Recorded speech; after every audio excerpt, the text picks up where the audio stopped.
Olá, bem-vindos a mais um episódio do Conexões TEA. Estamos aqui, Renata Oliveira e eu, com a nossa convidada, Agnes. Olá, boa tarde. Muito boa tarde. Muito obrigada pelo convite, é uma honra estar aqui com vocês. Que prazer é nosso recebê-las aqui. Agnes, a gente quer conhecer um pouco a sua história, né? Conhecer a sua jornada, né? Como mãe atípica, né? Eu sei que você tem também, a gente sabe que você tem um projeto, queria que você falasse um pouquinho disso também, né? Falar dos desafios, né? Das vitórias. Então, vamos começar apresentando a Agnes, que Maravilha. É essa mulher incrível. Obrigada. Somos todas, né? Somos todas. Vamos iniciar do processo que foi para encontrar o diagnóstico do Liam.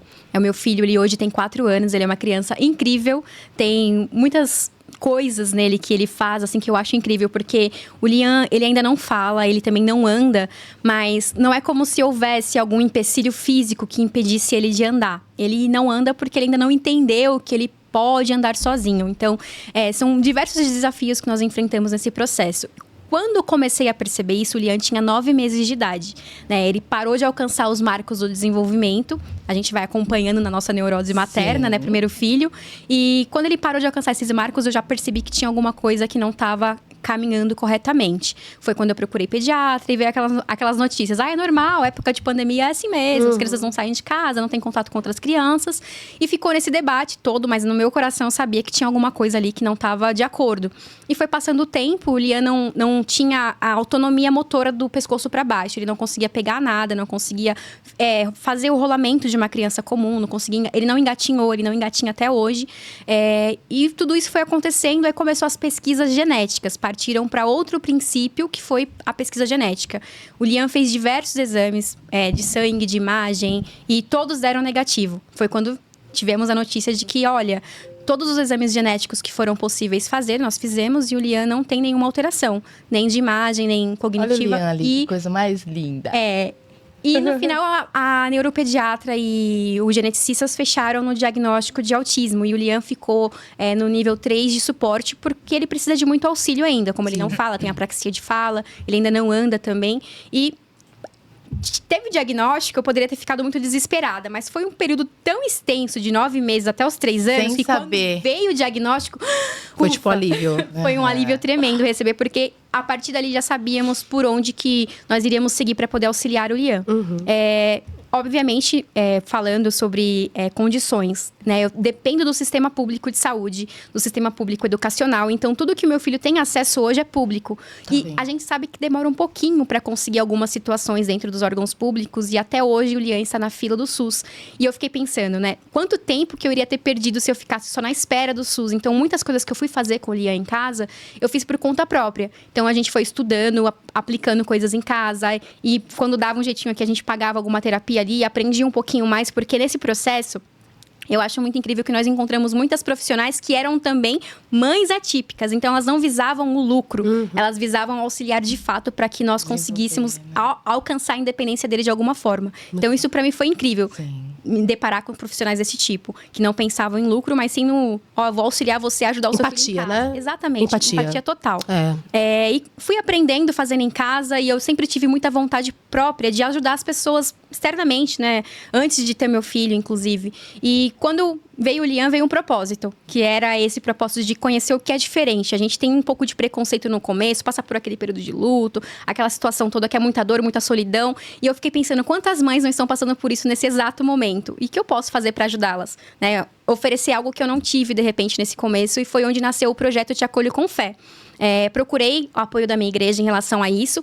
Não é sobre religião, Te Acolho com Fé, é sobre realmente acolher. Ter um local para te acolher. Então, a igreja que eu frequento, ela tem uma preparação, tem o entendimento de que, olha, é diferente, mas eles podem estar aqui também. Tem espaço para todo mundo fazer parte aqui dessa igreja, para fazer parte desse projeto, para fazer parte do que tiver que fazer aqui, né? Porque a gente vê muito, hoje em dia, nas igrejas, vamos orar para ser liberto.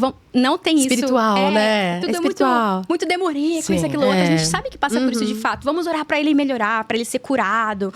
E eu não vivenciei isso lá. Que porque bom. realmente é um lugar de acolhimento. Que bom. E quando eu trouxe pro pastor esse projeto, né? Eu falei, olha, eu tenho esse projeto, eu tenho essa ideia. No começo eu queria desistir, eu tava estudando psicopedagogia, não quero mais fazer. O pastor, não, vai, faz. Vamos lá, vamos tentar. Ele me apoiou em relação a isso, minha família também me apoiou, meu esposo. E eu fiz esse projeto Te Acolho com Fé. Justamente para encontrar essas mulheres que estão nesse período, né? Do luto, do que eu faço agora com o diagnóstico, como que eu posso ajudar meu filho em casa. Aí foi onde surgiu essa ideia. Que bacana, Agnes, que bacana. Que legal. E me fala um pouquinho, eu vou voltar um pouco que você falou do sistema SUS, né? Tenho muitas mães, muitas amigas, muitas mulheres que me procuram, né? Eu, ao contrário de você, eu tive o acesso ao plano de saúde no início do diagnóstico da Bia. E elas me perguntam muito sobre a questão do Sistema Único de Saúde. Como que é, né? Bom, ela tem... A escola vai e sinaliza que tem algo que precisa buscar, né? E aí, o caminho... Como eu não vivi, eu não sei como ajudar. E que legal que você viveu, porque você pode compartilhar agora. Como que você fez, Agnes? Você teve essa questão, você falou que está na fila de espera ainda. Mas qual foi o caminho que você tomou? Você foi ao posto? Como que foi o caminho? Você compartilha com a gente, porque tem muitas mães que vivem isso, né? E é legal que você passou por isso, então você tem a propriedade em falar como que é. Certo. Eu tive a sorte de encontrar no posto de saúde da minha região 2 médicas que foram muito atenciosas em relação a isso. Elas viram o meu desespero, porque não era a primeira vez que eu estava levando o Liam por conta de um atraso. O Liam não estava sentando, ele não falava, ele não conseguia segurar nada com a mão. Elas falaram, não, eu vou encaminhar o seu filho para o Instituto Jô Clemente. Aí encaminharam. Foi super rápido que saiu a vaga, mesmo no tempo de pandemia, porque o Liam nasceu em 2020. E esse processo foi logo no começo da pandemia. Tipo, tudo acontecendo ao mesmo tempo. E ela me encaminhou para o Instituto Jô Clemente, foi onde eu conheci o geneticista, e ele pediu os exames para serem feitos, e foram todos esses processos acontecendo. Só que nesse meio tempo, essa mesma médica falou, não, o seu filho precisa de uma intervenção multidisciplinar. E ela me encaminhou também para uma fila de reabilitação.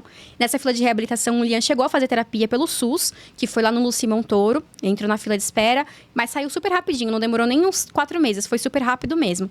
E ele foi super acolhido lá. Só que quando fechou o diagnóstico do autismo, eles não conseguiam dar continuidade, porque lá a proposta era outra, realmente a reabilitação, e não trabalhava com a questão cognitiva, que era a questão do autismo. E aí deram alta para ele. Aí eu voltei para a fila para ir, de fato, para um local que realmente iria ajudá-lo em relação ao autismo. Então, eu estou na fila nessa questão. Sim. Mas eu ainda passo com o neuropediatra do próprio SUS e com as médicas da família que estão lá no postinho de saúde perto da minha casa. E elas super compreendem o Liam. O Liam tem um histórico, conhece todo mundo lá no posto. Todo mundo conhece ele, porque eu sempre tô lá. Porque o que acontece? Como o SUS é muito complicado algumas vezes, as pessoas desistem. Elas não batem o pé, não fazem aquela insistência tão veemente, sabe? E acabam desistindo, não tenho acesso. Não é que não tem acesso, porque precisa dar uma insistida um pouquinho maior. Deveria ser assim? Não. Mas se é a forma que a gente tem de encontrar para nossos filhos terem acesso a alguma coisa, vamos lá, né? Temos que insistir um pouquinho mais. Sim. E essa fila que você tá em espera é para ter acesso ao CAPS, né? Que tem, ou não? É para terapia mesmo? Pra Isso, psicólogo, o CAPS, ele é portas abertas. Então, qualquer pessoa que chegar com alguma necessidade dentro do CAPS, o CAPS vai receber, vai acolher essa pessoa e vai fazer o que pode ser feito, porque é uma demanda muito grande. Certo. Para essa fila que eu tô na espera, seria para o SER, que é uma outra espécie de reabilitação, só que voltada para os autistas. Tá, entendi. Tá bom. E você teve que se reinventar totalmente, né? Porque Sim. você teve, né, o seu menino, e aí começou a perceber esses detalhes, e aí praticamente você já gostava de ensinar, né? Você já tinha isso, né? Você começou a fazer. Hoje você é formada já? Então, eu comecei a me formar, né, na área de negócios. Não tinha o intuito de trabalhar em área de negócios. Eu sempre tive no meu coração de fazer algo para apoiar outras pessoas. Antes mesmo de ser mãe. Eu comecei a faculdade de musicoterapia, só que eu vim de uma região periférica. Então, eu tinha que escolher. Ou eu vou realizar um sonho, ou eu vou colocar comida na minha mesa. Então, eu tive que trancar a faculdade de musicoterapia e fui cursar marketing. Me formei em marketing, estava trabalhando numa empresa muito boa e continuei lá. Aí eu fiquei pensando, né? Tava lá na estabilidade, casada com meu esposo durante muitos anos. De repente é hora de voltar, tentar recuperar isso. Aí eu fui cursar mais uma vez a faculdade de pedagogia. Cursei pedagogia e nesse período eu engravidei do Liam. E como eu não podia ter filhos, aí eu falei, não, eu quero viver isso aqui 100%. Aí eu tranquei de novo a faculdade de pedagogia e fui ser mãe do Liam. E fiquei sendo mãe do Liam até este dado momento.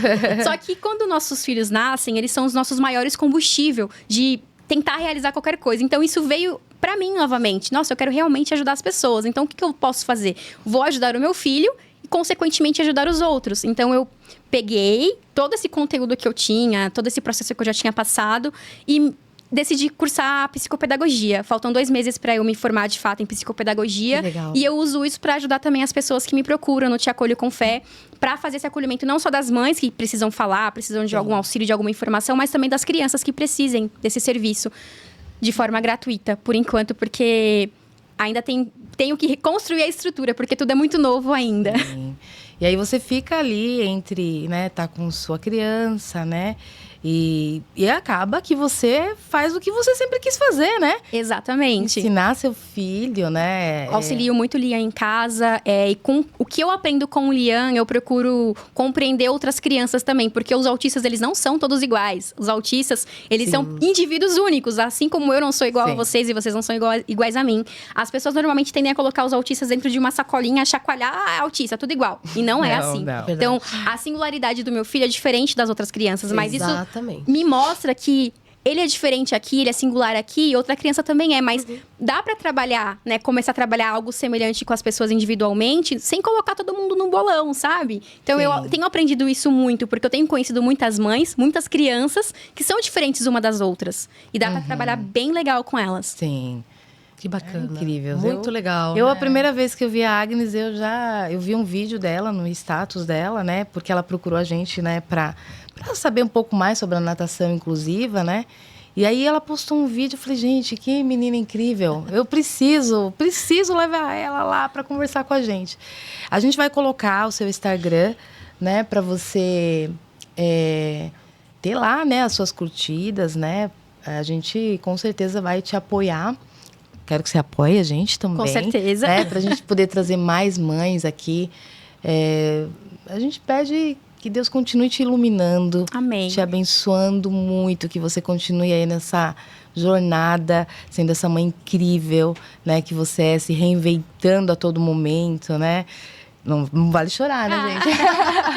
Eu queria mostrar, ó, ela faz uns posts muito bacana, você não está só. Depois tem outras coisas, você vê que tem 6 páginas ali, né? Ó, a Semana Atípica é viver o fim do mundo por algumas noites e novos recomeços todas as manhãs. É sobre isso. É sobre isso. Só quem vive sabe. Só quem vive sabe. Meu filho não é um diagnóstico, ele tem um nome, uma vida e um propósito. Que coisa linda. É lindo, é lindo. Gente, sigam, né? Até acolho com fé. Isso mesmo, Te Acolho com Fé. E o maior propósito é procurar outras pessoas que precisam de algum serviço, de alguma informação. E nós estamos disponíveis justamente na região periférica ali do Jardim Ingá, que é onde também existem pessoas autistas. Os autistas, eles estão localizados em todas as classes sociais, não só nas maiores ou menores, em todas. Então, o serviço do Te Acolho com Fé é justamente para abranger essa região. Tentar, né? Abranger da melhor forma possível, ensinando vocês a trabalharem em casa com seus filhos, ou se vocês precisarem de um auxílio maior também, estamos aqui à disposição. Muito obrigada, obrigada, Agnes. Obrigada. Nossa, coisa linda. Coisa linda. Então, Obrigada, isso já gente. vem de você, do seu coração. Eu falei aqui no episódio anterior sobre propósito, né? Eu acredito muito nisso. Eu acredito que nada acontece por acaso, né? E você já tinha um coração doador, né? E aí com o Lian reforçou ainda mais, né? E quando nós temos esse diagnóstico, né? Acho muito legal, porque você falou da questão de querer ajudar o próximo com o que você tem, né? E é sobre isso, justamente sobre isso. O Conexões TEA é sobre isso. É a sobre gente isso. poder trazer realmente informação pro próximo, para a família, não só atípica, mas para as famílias típicas também, para saber, entender, conhecer, porque eu, por exemplo, quando eu não sabia do diagnóstico da Bia, eu não sabia muito sobre o TEA, sobre o autismo. Apesar que hoje está muito mais evidente, né? Nas redes sociais, enfim. Mas é importante, eu acho importante não só para as famílias atípicas, mas para a família típica também, conhecer um pouquinho, saber do que a gente vive, quais são as nossas experiências, nossas lutas, nossas vitórias. E o Conexões tá aqui justamente para isso, né? Informação é tudo. Sim. Eu tenho algumas amigas que estão dentro do meu ciclo que elas falam assim pra mim, nossa, me ensina a lidar com o Lian. Isso pra mim é tão precioso, uma pessoa que não tem obrigação alguma Sim. de saber lidar com uma criança atípica e ela quer saber como lidar com isso. Que Então, coisa linda. a gente tem que ter sorte também na vida de ter essas pessoas ao nosso redor. Mas tendo informação de como levar isso para essas pessoas é muito importante. Então, quando vocês trazem uma mãe aqui para poder falar sobre isso, é muito democrático, porque vai todas as pessoas terem acesso a isso, não só um único nicho. Sim. Todo mundo que quiser vai ter informação. Sim. Isso é muito precioso. E a gente falou, né, no episódio anterior, e vou repetir, eu procurei muito esse tipo de conteúdo, né? Eu tenho o Davi com 6 anos, então eu procurei como louca, assim, outras histórias, sabe? Outras vivências. Eu falava, meu Deus, como vai ser? Como pode ser? O que tá me esperando, né? Não que a gente vá, né, saber de fato ouvindo uma história de alguém. Mas, assim, você consegue ter ali, fala, olha, né? Pode ter, né? É desafiador, mas você consegue ter vitórias, né? Você vai ter que estudar, você vai ter que... Então, assim, eram coisas que eu procurei. Você também procurou, né? Você também procurou? Procurei muito e não encontrava em nenhum lugar. Encontramos os especialistas, né? Nós encontrávamos muitos dos médicos falando a respeito e muitas pessoas que tinham muitas condições aquisitivas de, sei lá, na época da pandemia, conseguir levar um terapeuta para casa com tudo que Sim. precisava. E, gente, de onde que eu ia tirar para poder Imagina. ajudar minha Outra filha em realidade, casa? né? Outra diferente. É. E eu fiquei pensando, meu Deus, e agora? E agora? Bate um desespero Bate. tão grande que você não sabe onde se apoiar. E é aquela solidão toda, aquele desespero, e você não pode nem ter tempo para chorar, porque o seu filho tá ali precisando de você. É isso. Então é uma correria danada, tipo, até você chegar na estabilidade de, olha, eu tenho um filho autista e tá tudo bem agora. E agora eu sei o que fazer, eu sei por onde ir, eu sei qual caminho seguir. Isso demanda um pouquinho de tempo, mas acontece. Acontece. Sim, é verdade. Você tem alguma... Você gostaria de falar alguma coisa? Não, pode ir.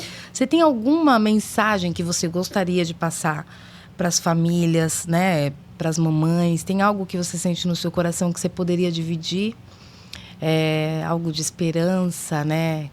Eu acho que você deve ter alguma coisa aí. Sim, o que eu penso agora para poder passar para as famílias atípicas, para as mães atípicas principalmente, é que vai passar. Vai passar, não importa a dificuldade que você esteja passando nesse momento, vai passar. Ai, o meu filho não dorme, ele não come, ele tem muita dificuldade nisso. Vai passar. A gente precisa acreditar muito que os nossos filhos vão conseguir vencer essas adversidades que vêm junto com o autismo. Então, eles podem vencer o distúrbio do sono com muito apoio. Porque meu filho, eu falo isso pra vocês porque o Liam tem distúrbio do sono.